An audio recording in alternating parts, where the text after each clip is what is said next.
Hello नमस्कार, जय हिंद। जीतने वालों को मेरा सलाम और जीतेगा वही जो विश्वास करेगा। इम्पोर्टेंट करंट अफेयर्स की क्लास के अंदर आप तमाम साथियों का स्वागत है। ये जो कक्षा मैंने प्रारंभ की है, यहाँ पर डेली का डेली कोई करंट अफेयर्स का वीडियो है जो हर कुछ ही उठाकर नहीं डाला जाएगा। एक दिन से हो सकता है कोई इम्पोर्टेंट हो तो 2 दिन रेगुलर क्लास हो सकती है, या फिर 2-3 दिन से वीडियो अपलोड होगा। यानी कि जो परीक्षा उपयोगी कंटेंट होगा, परीक्षा में यकीनन पूछे जाने की ज़्यादा संभावना होगी, वही कंटेंट आपको यहाँ पर करंट अफेयर्स के नाम पे और वाकई में करंट अफेयर्स है जो उपलब्ध करवाया जाएगा। तो नियमित रूप से आप जुड़े रहिए। प्रारंभ करते हैं। आपसे पूछा जा सकता है क्या कि किस संस्था ने फास्टर 2.0 पोर्टल जारी किया है? किस संस्था ने यह पोर्टल जारी किया है? तो भारत के सर्वोच्च न्यायालय ने ये फास्टर 2.0 पोर्टल जारी है जो किया है। क्या है फास्टर 2.0? इसके अंदर क्या कुछ प्रमुख बातें हैं? तो भैया, हाल ही में भारत के मुख्य न्यायाधीश CJI DY चंद्रचूड़ ने फास्टर 2.0 पोर्टल लॉन्च किया है। तो आपसे पूछ लिया जाए कि किस न्यायाधीश ने फास्टर 2.0 पोर्टल लॉन्च किया है, तो आपको ध्यान रखना DY चंद्रचूड़ ने। ठीक बात। और यह है क्या कि कैदियों को रिहा करने के अदालती आदेशों के बारे में जेल अधिकारियों को तुरंत सूचित करना, यह फास्टर 2.0 चीज है कि जो कैदी है उनको रिहा करने के अदालती जो आदेश हैं उनके बारे में जेल के जो और अधिकारी उनको तुरंत है जो सूचना दी जाए, तुरंत सूचना उनको मिले। इससे रिलेटेबल ये है जो फास्टर 2.0 पोर्टल है। ठीक बात। पोर्टल में और क्या बात है? पोर्टल में किसी व्यक्ति की रिहाई के न्यायिक आदेशों को तत्काल अनुपालन के लिए जेलों, ट्रायल कोर्ट और उच्च न्यायालयों में स्थानांतरित है जो किया जा सकता है। इस हेतु भी यह महत्वपूर्ण है। और अगली बात, पोर्टल फास्टर 2.0 लाइव है और संबंधित अधिकारियों को तत्काल सूचना देने की अनुमति है जो देता है। ठीक बात। अगली बात, CJI ने एक और पहल की है चीफ जस्टिस ऑफ इंडिया की ESCR पोर्टल का हिंदी संस्करण लॉन्च भी किया है, जिस पर सुप्रीम कोर्ट के फैसले जो देखे जा सकते हैं।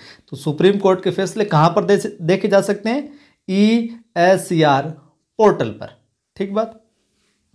चलिए, अगला सवाल यह है, परीक्षा में आपके आ सकता है क्या कि कांगला पैलेस किस राज्य का ऐतिहासिक एवं पुरातात्विक स्थल है? कांगला पैलेस। और कांगला पैलेस का ये यहाँ पर जिक्र क्यों हो रहा है वो हम आगे देखेंगे विस्तार से। मणिपुर का है ये। तो कांगला पैलेस किस स्टेट के अंदर है? ऐतिहासिक और पुरातात्विक स्थल मणिपुर के अंदर है। पहली बात तो ये क्लियर होगी।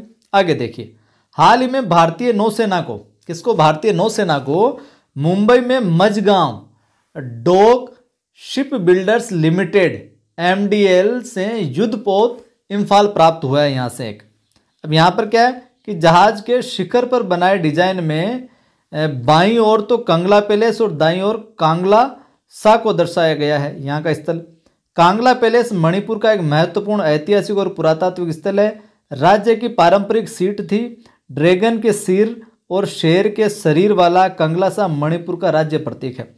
ये यहाँ पर इंपॉर्टेंट डाटा है जो हो जाता है क्या कि ड्रैगन के सिर और जो लॉयन है शेर के शरीर वाला कांगला सा मणिपुर का क्या है? राज्य प्रतीक है। तो परीक्षा में आ जाए कि जो हाल ही में प्रसिद्ध कांगला सा है ये किस स्टेट का राज्य प्रतीक है? तो ये मणिपुर का राज्य प्रतीक है। इस प्रकार से भी सवाल है जो पूछा जा सकता है। अगर अच्छा लग रहा है तो फिर लाइक कीजिएगा वीडियो को, सभी दोस्तों को शेयर भी कीजिएगा। जो भी बंधु पहली बार देख रहा है चैनल को सब्सक्राइब कर बेल आइकन क्लिक कर लीजिए। यहाँ पर जो सब्सक्राइब लिखा हुआ है उस पर क्लिक कीजिए, नोटिफिकेशन पर क्लिक कीजिए, ऑल लिखा हुआ है उस पर क्लिक कीजिए ताकि हर वीडियो की सूचना आपको मिलती रहे। सवाल आपसे पूछा जा सके तो बहुत ही इंपॉर्टेंट सवाल है ये। क्या कि माहे, मालवन और मंगरोल, माहे, मालवन और मंगरोल हाल ही में लॉन्च किए हैं, तो ये किन उत्पादों के नाम है? तो ये पनडुब्बी रोधी युद्धपोत हैं। माहे, मालवन और मंगरोल जो क्या है? युद्धपोत है, पनडुब्बी रोधी युद्धपोत है। देखते हैं, भारतीय नौसेना के लिए बनाए जा रहे 3 जहाज माहे, मालवन और मंगलोर को 30 नवंबर को लॉन्च किया गया। कब? 30 नवंबर को। तो आपको ध्यान में रखना, माहे, मालवन और मंगलोर क्या है, पंडुपिरोधी युद्धपोत है भैया। चलिए, आपसे पूछा जा सकता है क्या कि 13वीं सीनियर राष्ट्रीय पुरुष हॉकी चैंपियनशिप का खिताब किस राज्य ने जीता? पंजाब ने जीता है। किसने? 13वीं सीनियर राष्ट्रीय पुरुष हॉकी चैंपियनशिप का खिताब किस स्टेट ने जीता है? पंजाब ने जीता है। कौन सी? 13वीं।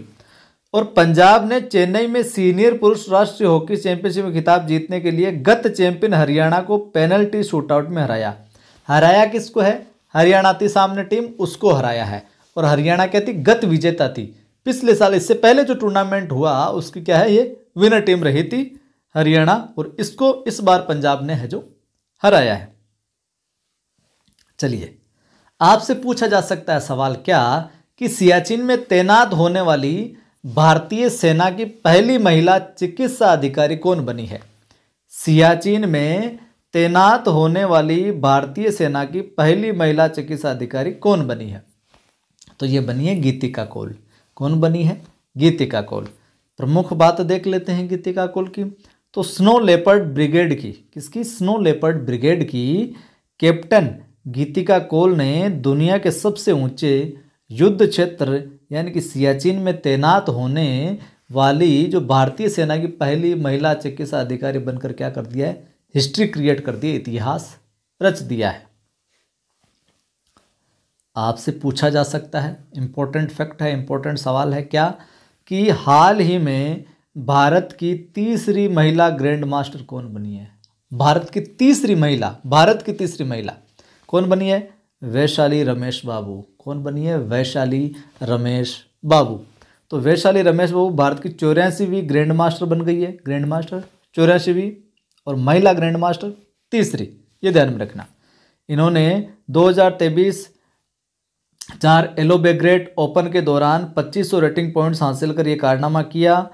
कोनेरू हम्पी, हरिका द्रोणावली के बाद वैशाली भारत की तीसरी महिला ग्रैंड मास्टर बनी है। तो निम्न में से भारत की महिला ग्रैंड मास्टर नहीं है। ये सवाल आ सकता है क्योंकि 3 ही है, चौथा विकल्प और कुछ किसी महिला का नाम दे दिया। तो कोनेरू हम्पी है एक, तो पहली, एक हरिका द्रोणावली है दूसरी, और तीसरी है जो वैशाली रमेश बाबू बनी है। ये 3 ही महिला ग्रैंड मास्टर है। और वैसे ये भारत की ऑल ओवर देखा जाए तो 84वीं है वैशाली। ये भी इंपॉर्टेंट फैक्ट है, एक ध्यान में रखने वाली बात कि वैशाली और उनके छोटे भाई आर प्रज्ञानंद, वैशाली और उनके जो छोटे भाई आर प्रज्ञानंद की जोड़ी जो है ग्रैंड मास्टर बनने वाली पहली बहन भाई की जोड़ी है। वैशाली रमेश बाबू और उनका जो छोटा भाई आर प्रज्ञानंद, इनकी जो जोड़ी है ये ग्रैंड मास्टर बनने वाली भाई बहन की पहली जोड़ी है, ब्रदर सिस्टर की फर्स्ट है जो जोड़ी है ये। तो ये सवाल भी इम्पोर्टेंट बनता है। आपसे पूछा जा सकता है ये सवाल क्या कि IBA जूनियर विश्व मुक्केबाजी चैंपियनशिप 2023 का आयोजन कहाँ किया गया? IBA जूनियर विश्व मुक्केबाजी चैंपियनशिप 2000 का आयोजन है जो कहाँ पर किया गया? तो ये किया गया भैया आर्मेनिया में। कहाँ पर? आर्मेनिया के अंदर। तो IBA junior world boxing championship 2023 के आखिरी दिन भारत ने क्या येरेवन आर्मेनिया में 3 स्वर्ण, 5 रजत और 1 है जो कांस्य पदक जीता। वहीं आकांक्षा ने 70 किलोग्राम वर्ग में स्वर्ण पदक जीता, परी ने 48 किलोग्राम भार वर्ग में स्वर्ण पदक जीता, जबकि निशा ने 52 किलो वर्ग में है जो स्वर्ण पदक जीता। भारत से सबसे ज़्यादा 12 फाइनलिस्ट थे। कितने? 12 थे, लेकिन उनमें से केवल 3 ही है जो विश्व चैंपियन बने, गोल्ड मेडलिस्ट। आपसे ये सवाल भी पूछा जा सकता है, और नहीं भी पूछा जाए तो बेसिक नॉलेज के लिए आवश्यक, और पूछा इसलिए जाएगा क्योंकि जो विश्व मृदा दिवस का जो थीम है इस वर्ष की, ये थीम पूछी जा सकती है। हालांकि विश्व मृदा दिवस कब मनाया जाता है ये नहीं पूछा जाएगा, फिर भी ध्यान रखिए 5 दिसंबर को मनाया जाता है, लेकिन पूछा इसलिए जा सकता है कि वर्ष 2023 के अंदर इस वर्ष की जो थीम है मृदा दिवस की वो क्या रही। तो इस वर्ष की थीम जो रही वो रही मिट्टी और पानी जीवन का एक स्रोत, soil and water a source of life. मिट्टी और पानी जीवन का एक स्रोत, इसलिए ये महत्वपूर्ण है। तो विश्व मृदा दिवस हर साल 5 दिसंबर को मनाया जाता है और इसका उद्देश्य क्या है, मिट्टी की जो इम्पोर्टेंस है, जो महत्व है, उसके बारे में जागरूकता फैलाना, लोगों को अवेयर करना। संयुक्त राष्ट्र महासभा ने आधिकारिक तौर पर हम बात करें कि ये मृदा दिवस है जो कब से प्रारंभ किया, तो आधिकारिक तौर पर 5 दिसंबर 2014 से 5 दिसंबर 2014 को पहले विश्व मृदा दिवस के रूप में है जो नामित किया। 5 दिसंबर 2014 को पहले मृदा दिवस के रूप में है जो नामित किया और तब से है जो 5 दिसंबर को मृदा दिवस है जो मनाया जाता है साहब। तो ये थे कुछ महत्वपूर्ण सवाल जो परीक्षा उपयोगी हैं। अब आपका फ़र्ज बनता है, हमारा फ़र्ज आपको अच्छा कंटेंट देना, आपका फ़र्ज बनता है वीडियो को लाइक करना, सभी दोस्तों तक शेयर करना। पहली बार देख रहे हो तो चैनल को सब्सक्राइब कर बेल आइकन क्लिक करें, ऑल पर क्लिक करना ताकि हर वीडियो की सूचना आपको मिलते रहे। टेलीग्राम का लिंक डिस्क्रिप्शन में मिल जाएगा, नवसृजन क्लासेज नाम से हैं। अपनी ऐप जो है, ऐप का नाम भी नवसृजन क्लासेज है, डिस्क्रिप्शन में भी लिंक है।